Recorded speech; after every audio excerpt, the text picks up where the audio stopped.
تعمل ايه لو لا قدر الله المكان اللي انت فيه حصل فيه حريقه؟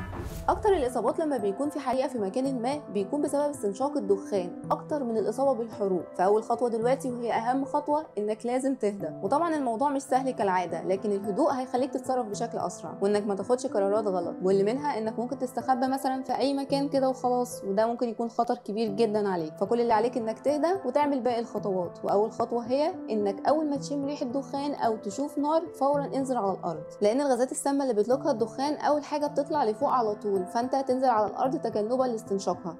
حط فورا اي حاجه قدامك على بقك ومناخيرك بحيث انك تغطيهم تماما، ومن الافضل انها تكون قماشه مبلوله. ولو قدامك ازازه ميه خدها معاك لحد ما تخرج، وبلل القماشه باستمرار لانها بتصفي الدخان من الغازات السامه وبتساعدك تفضل واعي لاطول فتره ممكنه. طب لو انت محبوس في اوضه مثلا وحصلت الحريقه، حاول تغطي كل مخارج الاوضه بقماش مبلول باسرع وقت ممكن. خلي بالك كويس جدا من اكره الباب لانها ممكن تكون سخنه جدا بسبب الحريق، فالافضل عشان ما يحصلكش باذن الله اي حروق انك تفتح الابواب بقماشه او اي حاجه تساعدك انك تفتح الباب من غير ايدك.